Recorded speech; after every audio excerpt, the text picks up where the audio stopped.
It's like polar SE. I'm still a living, moving person. Right, just because you something in the polar doesn't mean you lose all ability with Hmm? all INTPs and INFPs gradually reach a state of complete paralysis where they're just, well, that's polar SE for you. Meanwhile, I start stomping toddlers. Well, I don't have any feelings, no Oops, feelings at didn't all. see it.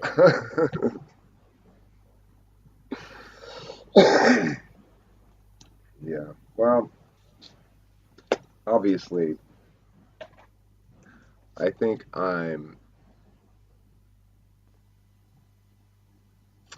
a little more feely than a lot of polar FI people, but it doesn't mean I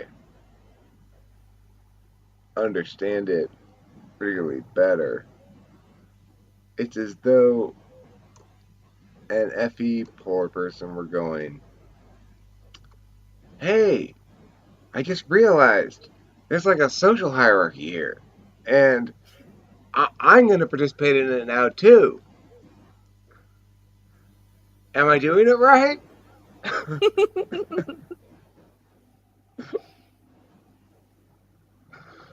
That's how I am with the FI, and that's why Kim always goes like, okay, stop, stop.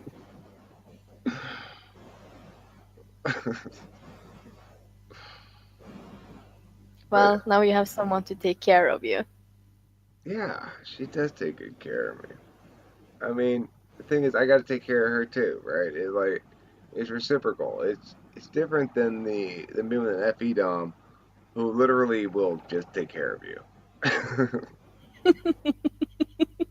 I much prefer being with an SI dom. It's reciprocal. She's lazy as fuck, you know, when she's lazy, and then when she's not, she's great in that area of being productive. And I'm not saying she's not great at being lazy too. We That's the thing. We both need the other person really to have a certain like, yeah, but let's just pull a couple pulls because otherwise we'll feel policed. Okay. But we also need the other person to be like, okay, come on, let's get up and do shit now, because otherwise we'll never get this shit done. So we get both of it from both of us. When you talk about it that way, it sounds like you guys are here on the scale, like ENTP, ISFJ, right? Uh-huh. And then you have ESFJ and INTP are even further apart. We're SC polar, we don't get stuff.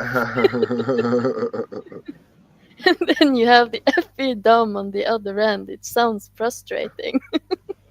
I mean, I think it sounds perfect for the ESFJ because the ESFJ will be like, finally, someone who cooperates with all of my coordinating of things. Because, why? Because you don't even really, probably as SC Polar, recognize that they're doing anything.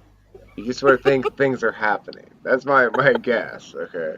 And then, and then you don't mind their kind of SI help the same way I don't mind her kind of TI help because it's kind of deferential in a sense. You're kind of deferential in the SI department because they'd have SI in the second slot, and then in terms of the TI, they're seeking it. They're seeking somebody to tell them why they're wrong and when they're wrong and how they're wrong if you do it right, which INTP would because INTP would do it without any FE um, and therefore I'm smarter than you shit, right?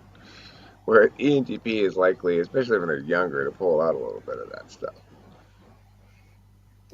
Yeah, like, I'm smart, you're dumb. Right. Go away. You're annoying me.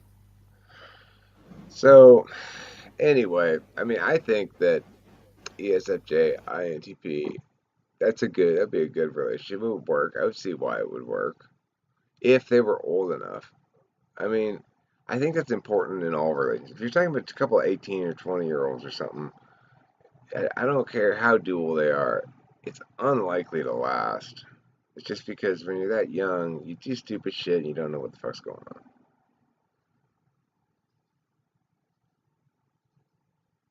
Well, I don't know how I survived a 21-year-old ENTP, but it somehow worked. Somehow worked. Blech.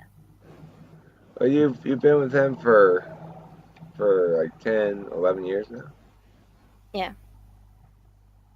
Oh, that's right. Well, um, I mean, talk to me when you hit 20. 20 years. 20. Well, I mean, my Okay. marriage broke up after 14. Of course, it's different. You guys don't have any kids and probably don't plan on having any, I guess. So you weren't expecting it to keep you together probably in the first place, or you've grown to not expect that to keep you together, or that was never a core thing. See, when I got with Candace, I had a kid for her to raise, and then she fully expected, and I was gonna be fine with it, whatever. Um, that she was gonna get pregnant, and we'd have our own kids too. But that never happened, and so as a consequence, there was nothing for us to stay together for.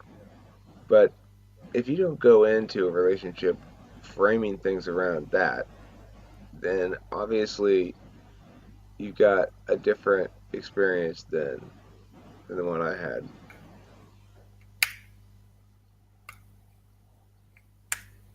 It's probably Yeah. healthier to go into a relationship for just the relationship purposes and not have any child purposes in mind if you want the relationship in and of itself to be of high quality. But it's like some people try to have a kid to save the relationship. That's some stupid shit. Yeah, that's incredibly stupid. That was never something that was in the books for me and Candace. I'm just saying that we both assumed that there'd be additional kids when we got together, and when there weren't, it made us not make sense anymore, really, for her. At the time, I didn't really know what was going on, but you know, the bottom line is, I think that people should get with another person, ideally, for the sake of the idealness of the other person. But at the same time, I recognize that every relationship is a unique, particularist phenomenon of the two parties' respective FIs, and that on some level, that's more important than anything else. Yeah. Thanks for watching Talking with Fish People. Don't forget to eat plenty of cheese.